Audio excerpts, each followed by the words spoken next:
గ్రామంలో ఒకరోజు జీవితం. ఇది చిన్న రామాపురం. ఈ గ్రామం కూడా మిగతా గ్రామాల వల్లనే ఉంటుంది.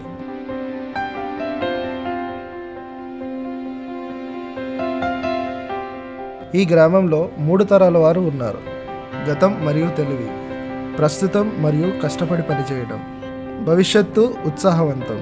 ప్రతి ఒక్కరికి చెప్పుకోవడానికి ఒక కథ ఉంటుంది.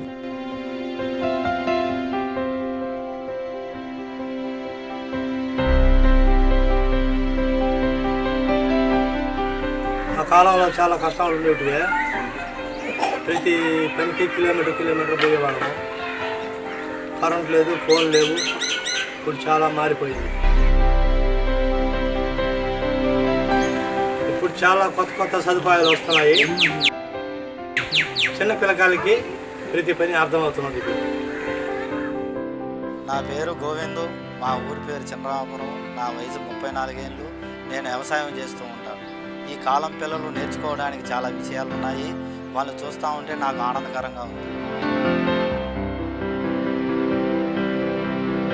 మా అబ్బాయి ఇంగ్లీష్ మాట్లాడతాడు. గుడ్ మార్నింగ్, గుడ్ ఈవినింగ్ అంటాడు. అవి ఏంటో కానీ నాకు అర్థం కాదు, కానీ మా అబ్బాయి ఆ ఇంగ్లీష్ మాట్లాడుతూ ఉంటే ఆనందంగా ఉంటుంది. వీడే మా అబ్బాయి, పేరు వివేక్. చాలా అల్లరి పిల్లాడు. చదువు కంటే ఆటలు ఎక్కువ.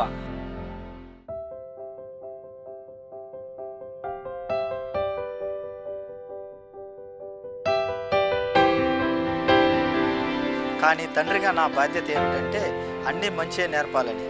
వీడంటే నాకు ప్రాణం.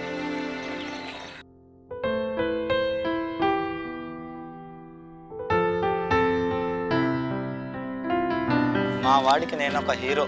నాలా ఉండటానికి ప్రయత్నిస్తూ ఉంటాడు.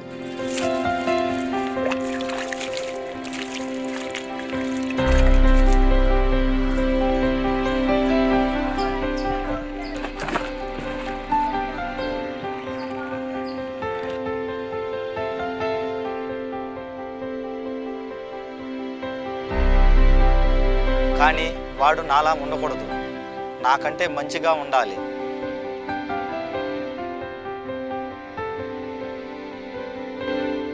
అందుకే కొత్త విషయాలు తెలియడానికి ప్రయత్నిస్తూ ఉంటాను. వాడు కూడా చాలా త్వరగా నేర్చుకుంటాడు. వాడు అసలు నన్ను ఎప్పుడు గమనిస్తున్నాడో కూడా తెలియదు.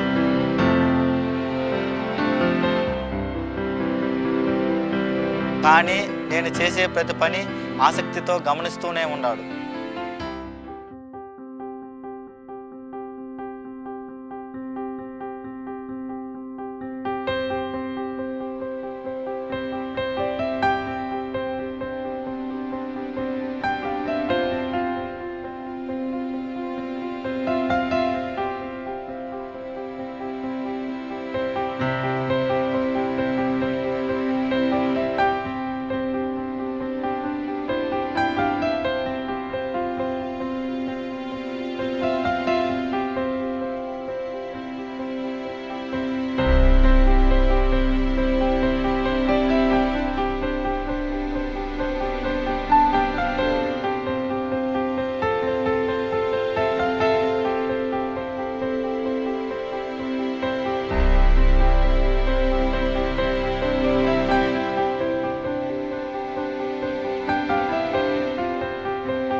ప్రతి తండ్రి తన బిడ్డ కొరకు మంచి విషయాలను కోరుకుంటాడు.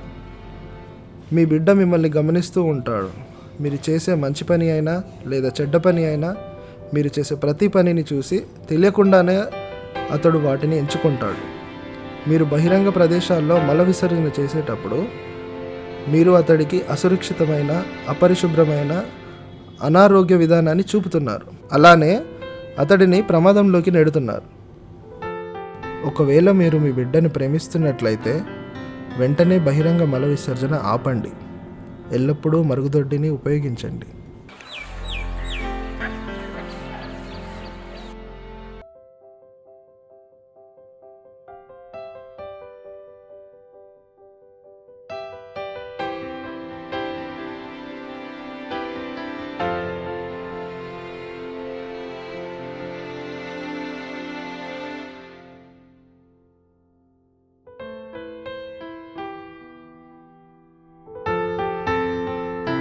నేను నా తప్పు తెలుసుకుని దాన్ని మానేశాను. మీరు కూడా తెలుసుకుని మానేయండి. ఎందుకంటే మన పిల్లలు మనల్ని చూసి నేర్చుకుంటారు.